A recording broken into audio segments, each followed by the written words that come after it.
Joan Here. Gay, Angus McDonald,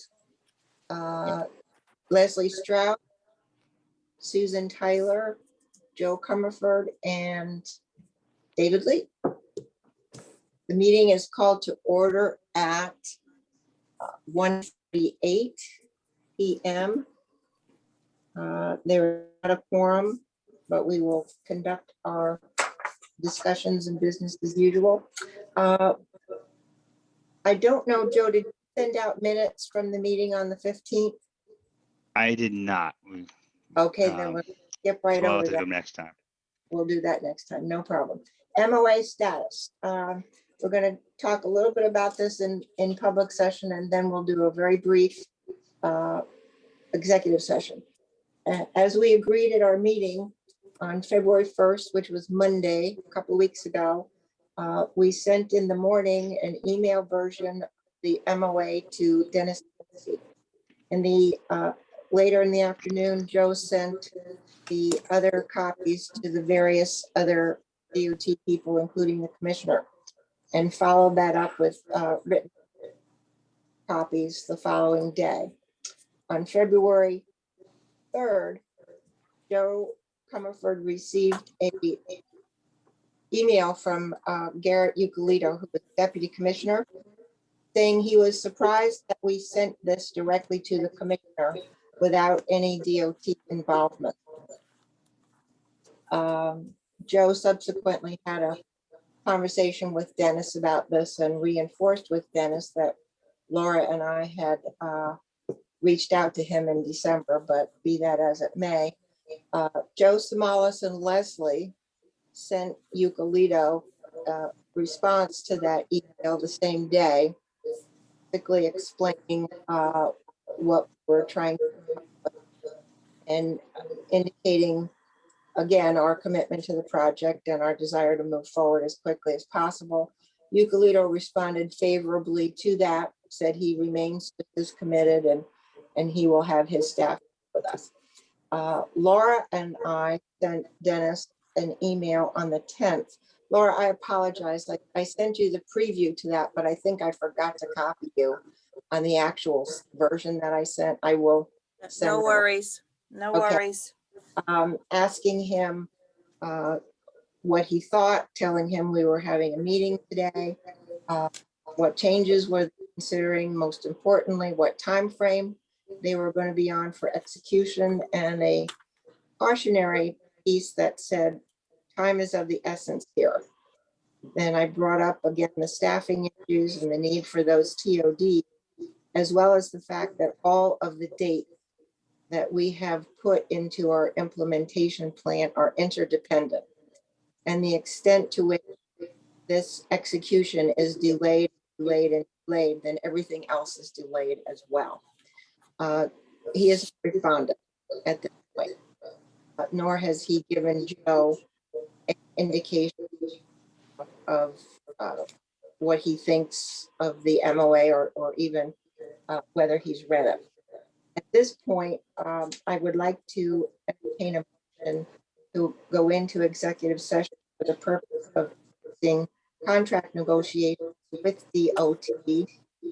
And may I have a motion to do that at 1:42 p.m. So moved. Second. Joan and second, Laura. Thank you. Also included in the executive session are Dave Lee and Leslie Strauss. What about Joe? And Joe, I'm sorry. Joe, I'm sorry. I always assume. That's okay. 1:53, Joan, and a second. Second. Angus, thank you. We are now back in public session. Okay. Knowing that Laura has to leave at 2:15 for a very happy occasion. Staffing status.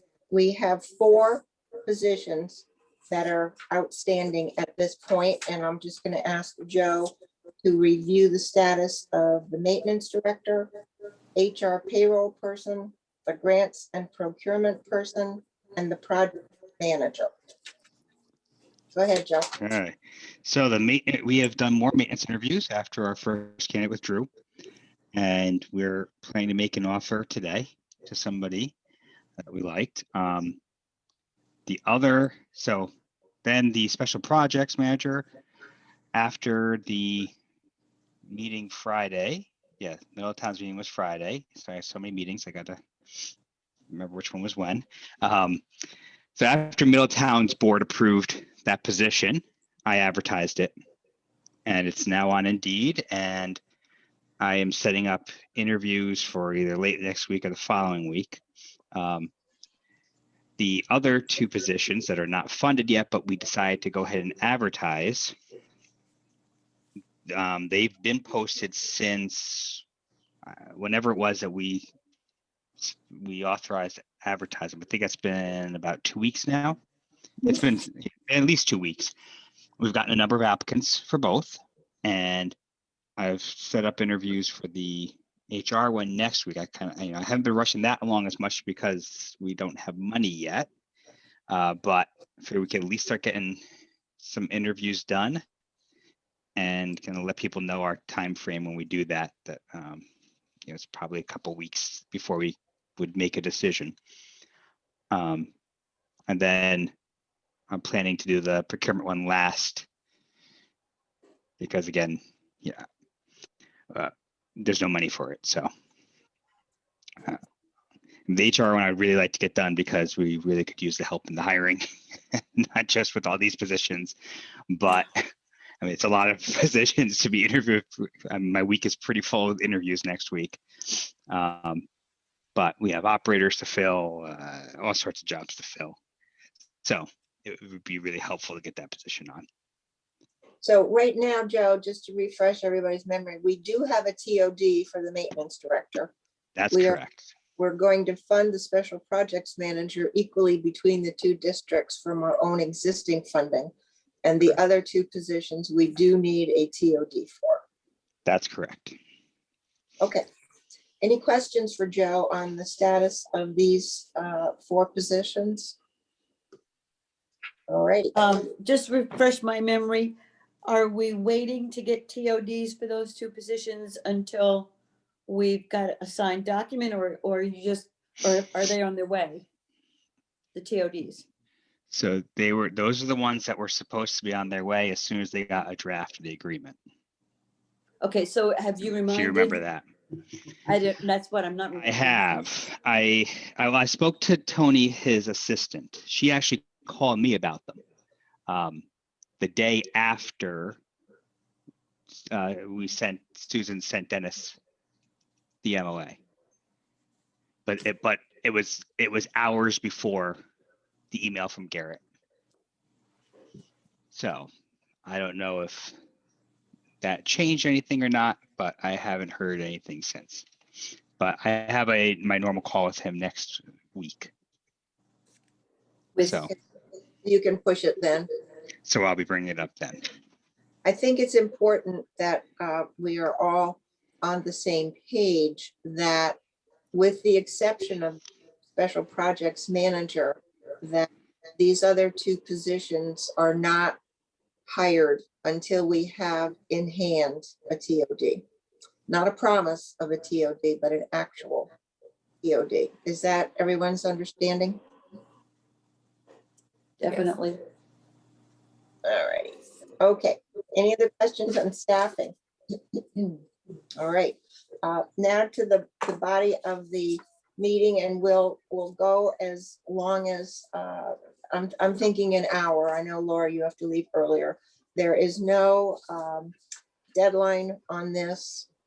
We're going to go through the various comments on the differences between the boards in their bylaws.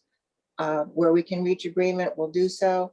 We need to circle back, we'll do that as well. And we'll just agree to get as far as we can. The document you have identifies what the differences are. And in red are Dave's comments, which are excellent. And so I'm going to ask him to lead the discussion on that. And I suppose, Dave, we just go one by one. Well, I thought if time is of the essence, I'd like to highlight 4 things that are differences. There are a lot of differences that are subtle and insignificant and easily resolved. There's some cases where one set of bylaws addresses something that the other bylaws do not. And I think in a few cases, it makes sense to keep that language. But there are four things I wanted to focus on. Sure. Who appoints the directors? Estuary's bylaws say that they are appointed by the Board of Selectmen from their towns. Right. Is that important? And is there another way that board members get appointed other than by the selectmen? No. Okay, so that, Well, in Middletown, yeah, right? Have you all been going to your, Laura? Was it your board of selectmen that did it or you? It's Board of Selectmen, yeah. Okay. And so I would say that everybody's Board of Selectmen except for, oh, no, maybe Clinton's not, Middletown's not. East Hampton's not, they're not East gonna be Hampton's they're not not. gonna be in the initial anyway, but yeah, but we should have language to address all of those. Yeah. all right. Yeah, Middletown is the council. Okay. In Killington, I don't is know it that the it's town essential. manager? It is just a question of who has the authority. Well, If someone is appointed, but they weren't appointed by the Board of Selectmen, does that mean they're not eligible to serve? I think we can finesse that. Chapter 103A does talk about appointment of directors. I'm not sure if it gets that specific. Actually, it does. It is specific. Oh, Here's- okay. How about this? Let's research it. So you can look at, we can look at the statute. Okay. Another thing related to the appointment of the directors, Estuary's bylaws say that they serve for a 4-year term and may continue to serve until a successor is selected, which seems to imply that once you're appointed, you have a 4-year term, but in fact, it goes forever unless your selectmen appoint a successor.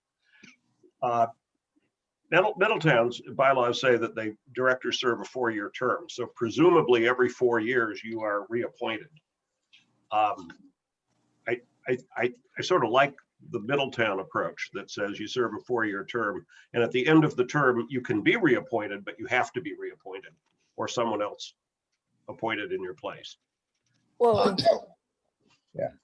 I agree with that. I think that's appropriate.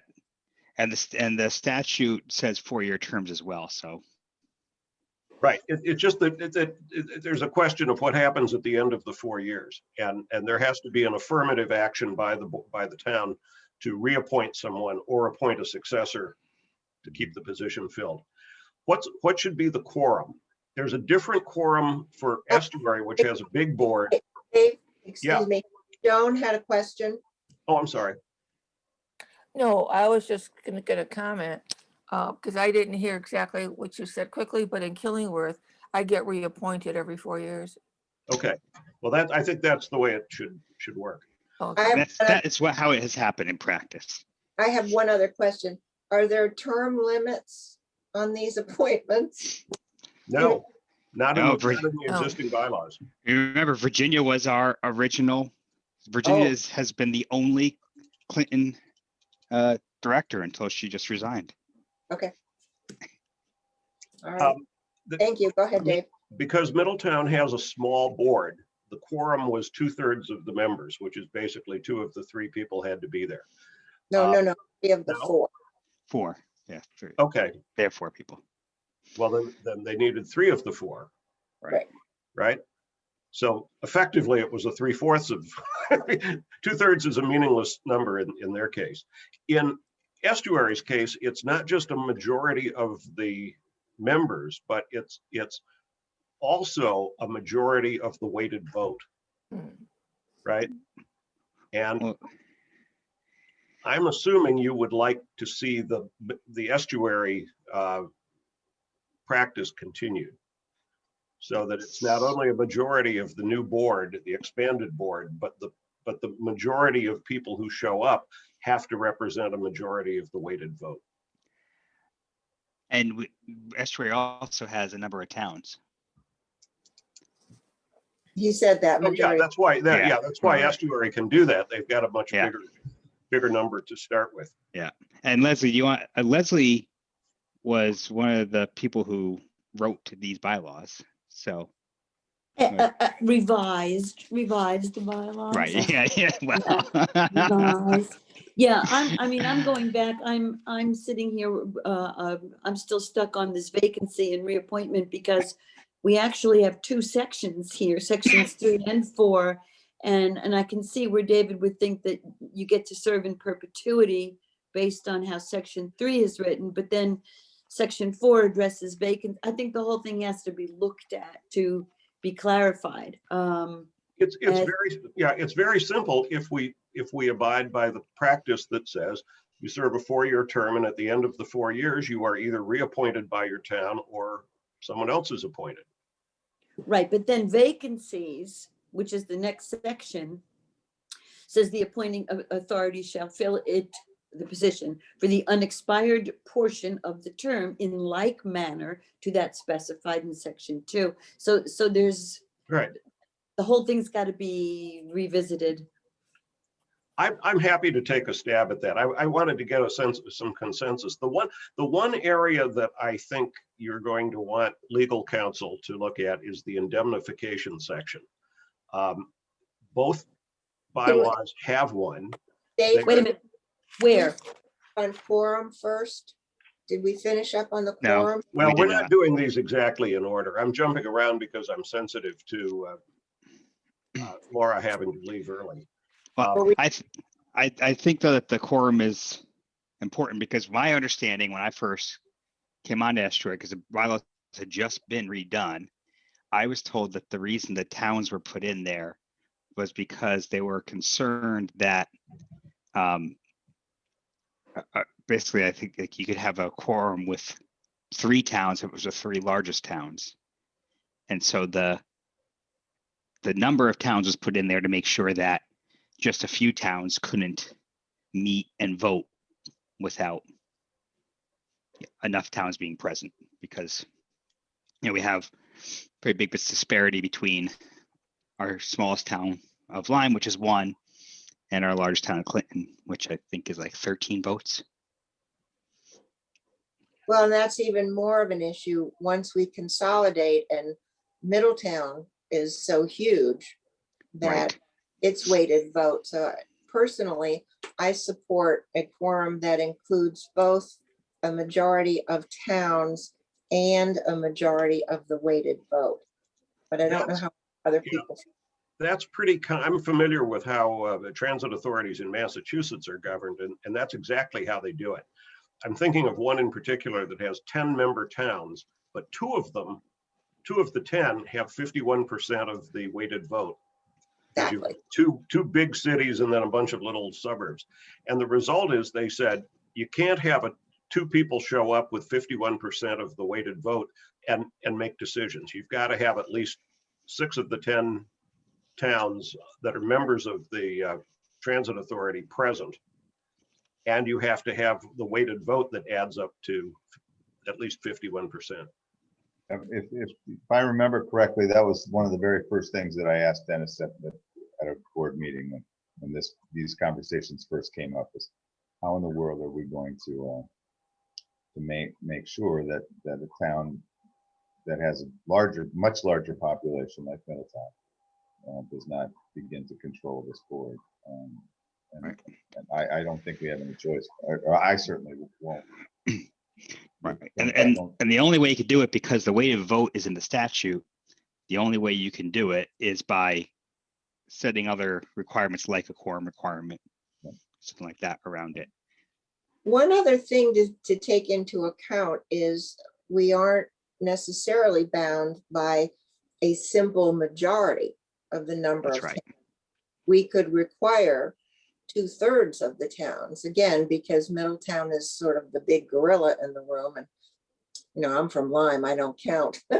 So that's an option too, is to not just deal with it as a simple majority, but as something greater than, like a super majority. Right. Right. And it could be for certain things. It Right. doesn't necessarily be for everything. There's some things you might not be as concerned about that versus something like a service cut. You don't have to decide this today, but that's a question that everyone will have to think about when this gets finalized. I was talking before about the indemnification clause, which is common to both bylaws. Frankly, I'm not sure either one of them accomplishes what you really want. And that's why this is language that probably should be reviewed by legal counsel. What you're trying to do is to protect the individual directors and staff from personal liability for lawsuits that arise from the operation. So that if there's if one employee harasses another and they file a complaint with the commission, you're not going to be held liable. But there's a caveat, and the caveat is, but if you're the one who did something bad, then you may be liable. And that's sort of the language that's in the management contract that says, Joe Comerford and First Transit will not be held liable if there's an accident involving an estuary bus, even if it's due to negligence of the driver. So we're indemnified unless, for example, Joe is the one who does something bad, and then First Transit may be on the hook. So you're looking for language that protects you in the circumstances where board members should be protected from personal liability, but you may or may not want to have a caveat that still holds you accountable for your personal performance. If one of you is taking, God forbid, taking bribes or stealing money or something.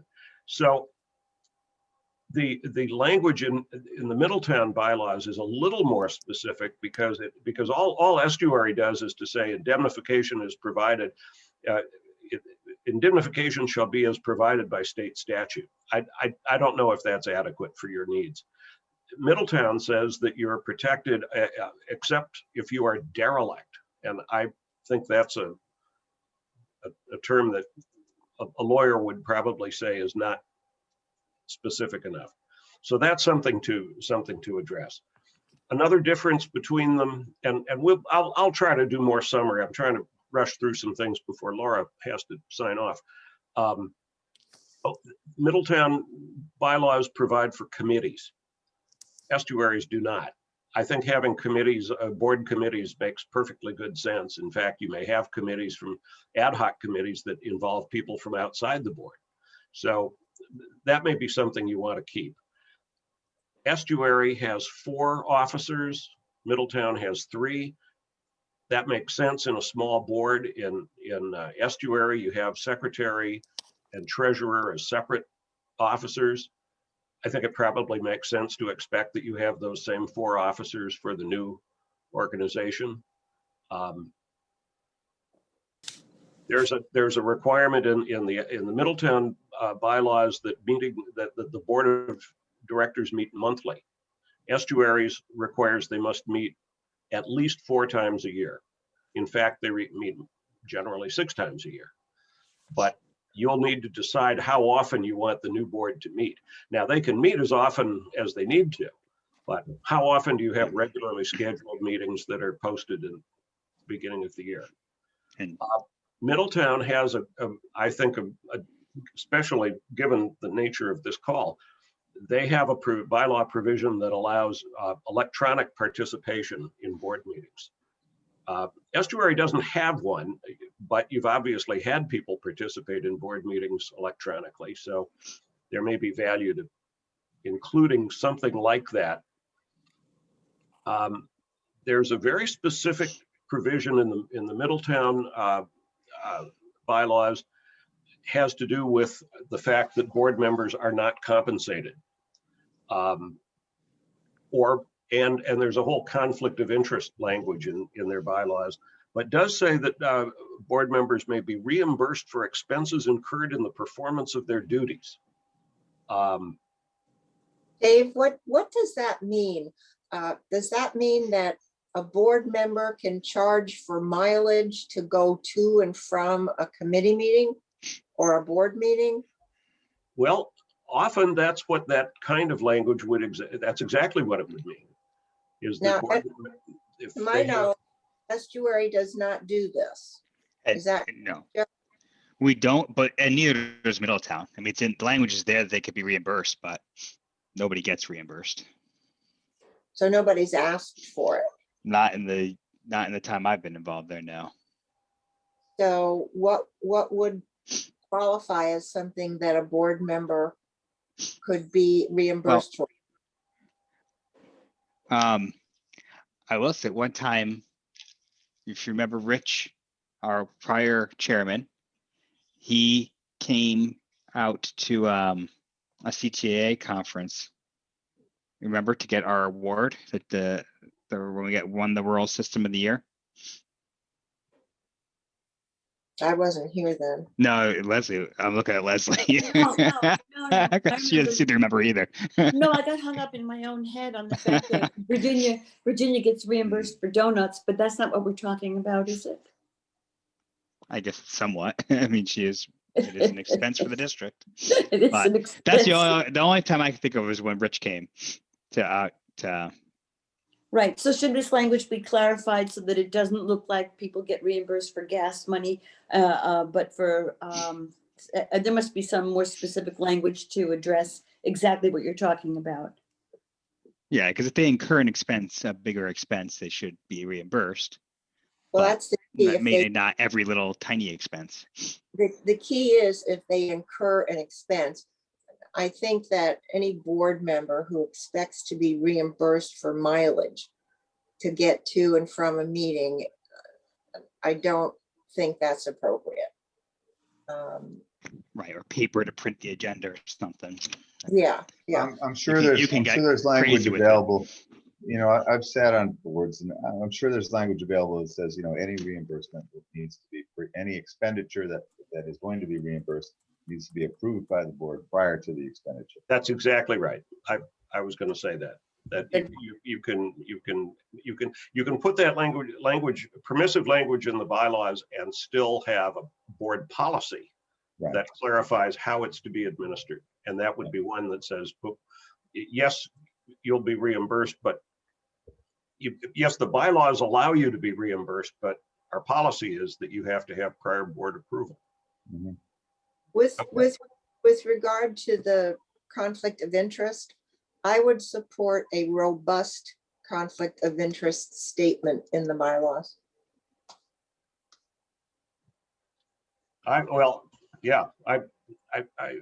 I think it's intended that there would be one. It's interesting that it's a little different between them, but it's easy enough to have language that's very specific about Mhm. board members shall not have a conflict of interest. Yep.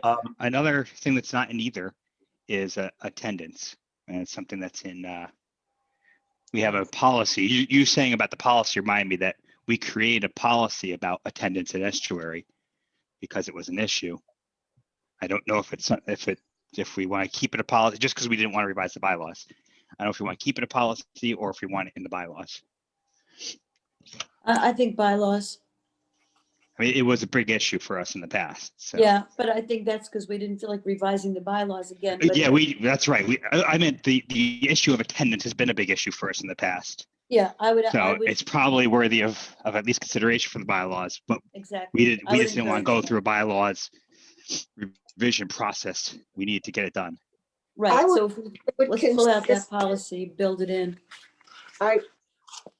If I could differ just a little bit there, I support an attendance policy, particularly if there's been a problem and you can't get somebody to show up. And I've been there when that's been an issue. However, in my view, an attendance policy is more appropriate in policies and rules and regs than in bylaws. For the exact same reason you're talking about, which is at some point, if you want to change it, then you have to review your bylaws. If you want to change it and it's in your policy, you can do it much more easily. So I support putting it somewhere, but I'm not necessarily supporting putting it in the bylaws. One doesn't have more legal sway to me than the other. Joe, could you scroll down to that section so I could see the language, because I didn't print it off? Yes. Well, there is no attendance section right now, Oh, Yeah, okay. right? Right, Dave? There That's were no, correct. It's not addressed in either of the bylaws. yeah, neither one of them addressed it. We just, if you remember, we just did it as a policy because we were having an issue, but it hasn't been in our bylaws. I know Okay. WRTD has it in theirs, but There are two things in the Middletown bylaws that I think are probably unnecessary. One is right in the middle of the screen right now.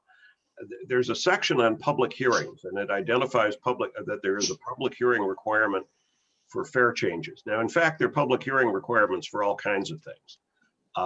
And you now will be big enough that you're subject to all of the public hearing, public notice requirements that FTA requires. You're obviously obliged to have public and stakeholder involvement in decision making, and have certain things that are, you have open meetings, but you've got fare changes, service changes that meet certain thresholds, all have to be subject to public comment. I don't know that you need a section in the bylaws that says you will do what you have to do anyway. There's also one that Middletown has that you do not, the estuary does not have. That's a whole section called regulations and supervision of the system. And I don't, other than to say that the board of directors oversees the transit operation, I don't know that that's necessary. And I would leave it out. I don't think it gives you anything that you need. With regard to staff, and that's on maybe the previous page, Joe. Article 9. go up to that.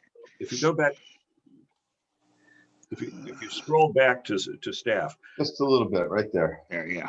Okay, the Middletown's has a CEO called transit administrator. You have an executive director. I assume we want to retain the executive director title. What's interesting though is that neither set of bylaws provides for contracting to fill those positions. And you have at least two positions between the two operations right now that you contract for with an outside firm. So I think it makes sense that we say the chief executive officer of the merged operation will be the executive director, who is employed by the board who's employed at the decision. The board employs him or her, but may do so through contracting as well as directly hiring. I would support that. That's just making explicit what you've already got. One question for you, Dave. Does Yeah. the absence of permission to do something specific in a bylaw necessarily equate to the fact that you can do it?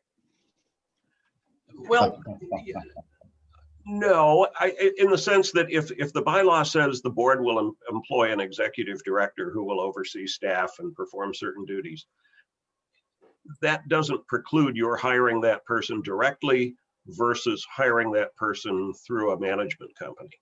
But it would be a lot easier if it simply said that you can do either one. Well, it signifies intent for one thing, that it's intended to be permissible. Okay. Well, I think you probably want to do that. Now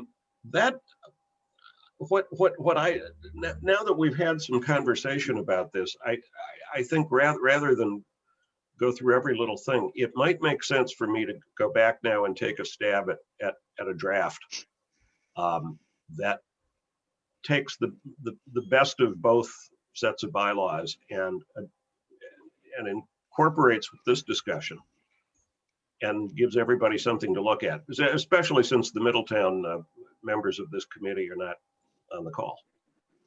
And Laura's already left. Yeah.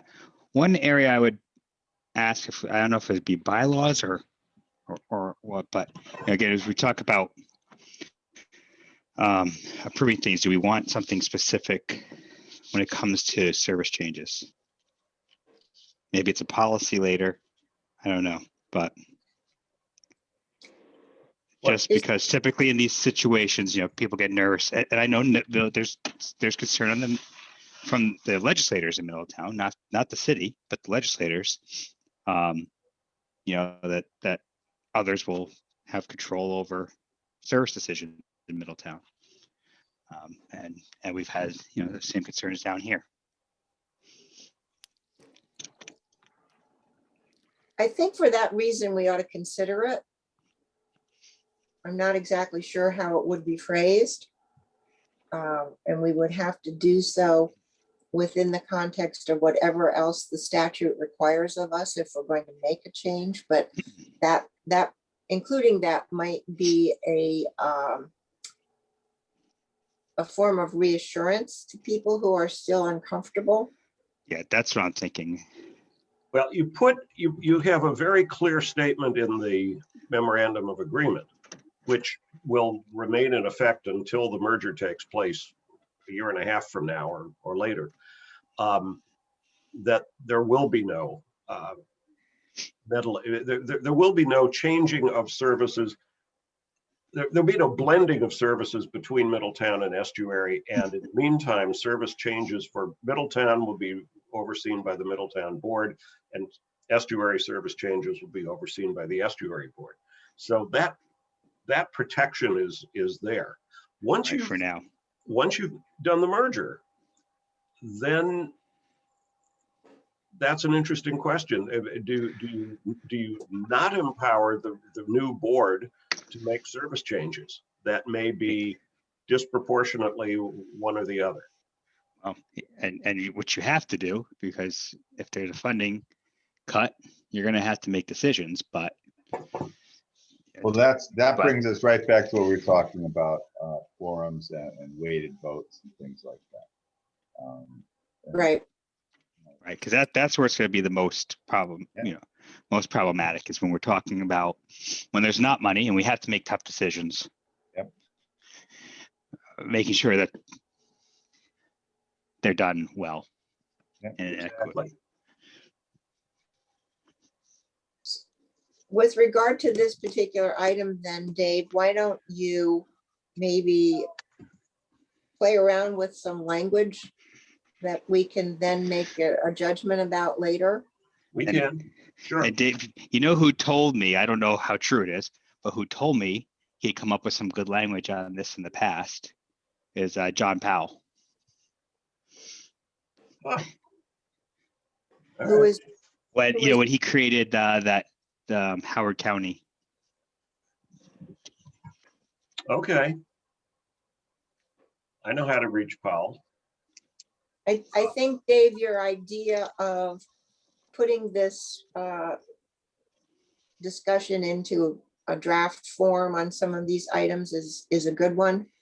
One other question I have is, in addition to doing the bylaws, will the boards need to also revise into one consolidated document policies and procedures for both districts? I know Estuary has some policies. We talked briefly about attendance. There are others. Will we need, as part of this process, to revise those as well? Either board policies or all policies. Board, I'm thinking. Okay. Yes. The answer is But- yes, but not right away. You won't have to Yeah. do it until the merger occurs. Correct. You don't want to do Yeah. it until then. And in that, Yeah, we don't. There's not many. There's not too many at all. I mean, it's really. Can you think of any others, Leslie, besides the attendance? Can I think of any other policies now off the top of my head? But before we leave, finish policy discussion, but before we leave the rest of these bylaws for David to revise, there are some mistakes in the ETD bylaws, which I just want to bring to David's attention. So that I don't know who made Mistakes? them. Who made those? Who drafted these bylaws? I can't remember. I have no memory of this. But go ahead, finish your policy. I can't recall No, the no. other. What mistakes do we have to catch? Can we All right. not, excuse me, let's not do that at the meeting. Why Okay, don't yeah. we don't need to sit there for that. Although it's important to make the corrections. Anything else on bylaws? Okay, next steps. We don't have too many. We will invite Dennis Zelinski to our meeting on the 26th. We will update our legislators and boards regarding the status of the MOA. Joe will continue to work on seeking TODs for those two positions. And Dave will take a stab at the first draft on the revised bylaws. Is there anything else for next steps that anyone can think of? The only thing that I would like to ask, and I'm not arguing against it by any means, Okay, but the only people we had here from Middletown for this whole meeting was Laura, and she was not here for all of it. Is it appropriate for us to have another meeting with a quorum from Middletown before we invite Dennis down to meet with all of us? I think the oversight, as was pointed out earlier, is that this MOA committee has not been formed with any quorum language involved. We're two separate entities meeting as a committee. So perhaps there should be some quorum language that's written into our minutes here. Okay. Well, I think the only thing you could really do is one board could appoint the whole committee as a committee of the board. And the estuary board is, we're allowed to appoint non-members of the board to committees. Right. And then you automatically would have it if you want to do it that way. But because right now we're just two committees meeting at the same time. I think if I can interject here, I think Angus is getting at something a little different than Yes, just. exactly. he is. Thank you, Susan. Yeah, because that's right. They still wouldn't be here anyway, even if we did have a little Right. quorum. That's Yeah. right. It would still be an issue. You're talking about the appropriateness of 2 out of the 6 members not being familiar with this discussion prior to inviting Dennis. Right. And I don't think there was anything that we talked about that was, Understood. I think what we need to do, and I agree with you, but I also feel time is of the essence. And asking him to the 26th, the meeting on the 26th is a good idea. Perhaps what we can do is charge Laura with briefing, and Joe, briefing both Ed and Beverly about where we are and why Dennis is being invited. that's fine. That's fine. Like I said, I wasn't arguing against it. It's a fair point. We also need to, I think Joe in the, never mind. I forgot what I was going to say.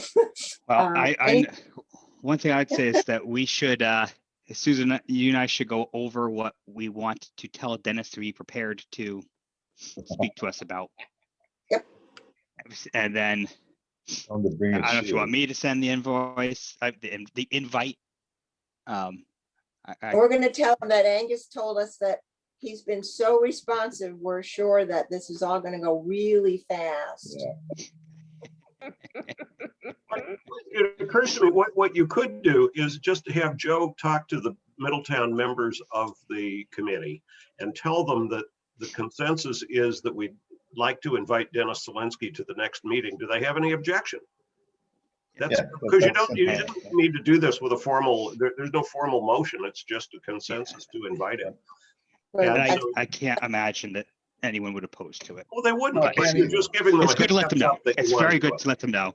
But they will be supportive. That's what we just, okay. Anything else? Yeah, I'd like to bring something up. Joe, you're so strung out doing so many different things. And in addition to writing the minutes, and I was wondering, do you think it would be appropriate if we asked Lisa to attend these meetings and write up the minutes? Yeah, we can. Susan's been doing most of it, so. But it would be helpful for Susan too, I'm sure, to have Lisa Yeah, I do think them.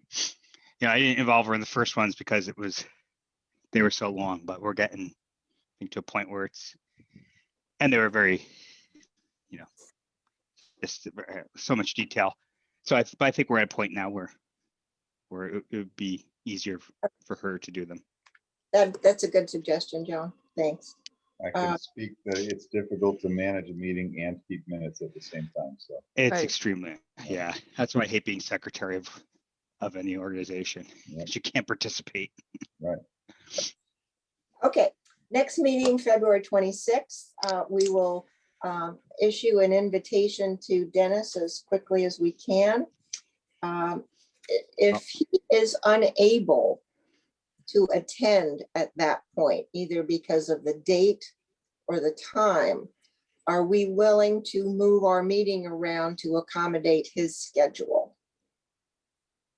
A little bit, not much. What was And- that, Angus? I see what Leslie's saying. What did you say, Angus? I'm sorry, I didn't make it out. Not just a little bit. I wouldn't, he needs to meet on the 26th. If he needs to change the time, I'm okay with that. But if he needs to change the day, So just this much, Angus, right? we've got, Let's see how we do. we've got another meeting scheduled 2 weeks after that. So Yeah, but the longer, there's 2 weeks. Yeah, and then exactly.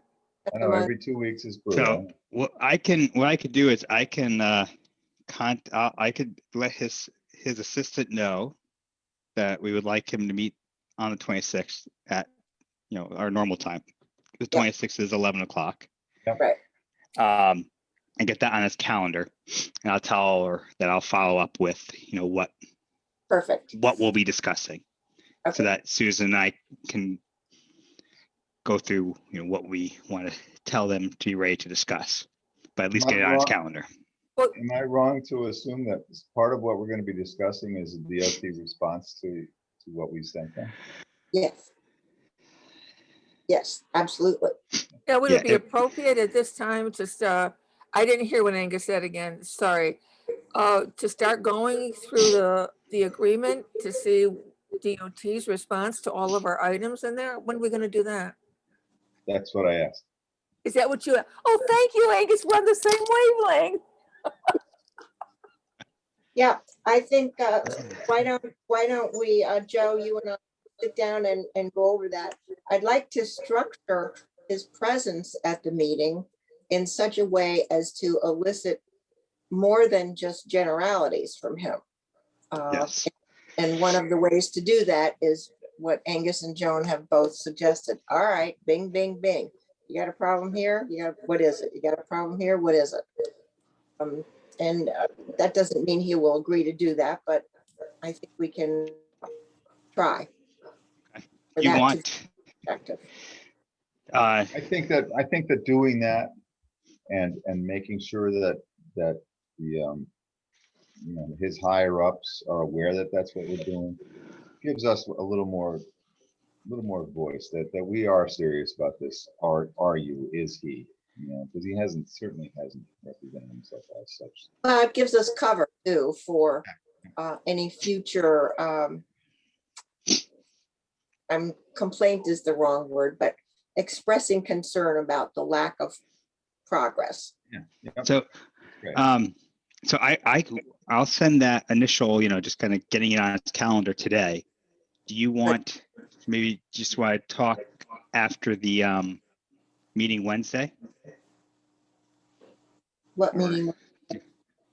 Finance committee meeting is this Wednesday. Oh, you mean you and me? Yeah, just you and I to come up with that list. Sure. We could do Sure. sooner, but it's up No, to you. It's just where you got that time booked. I agree. Okay, anything else? Any new business? Any other comments, concerns? Okay, may I have a motion to adjourn at 2:39 PM? So move. Joan, on a second, Second. Thank you. Thanks, everybody. Have a good All right. weekend. David, I know that Joan wants to stay on and talk with Joe about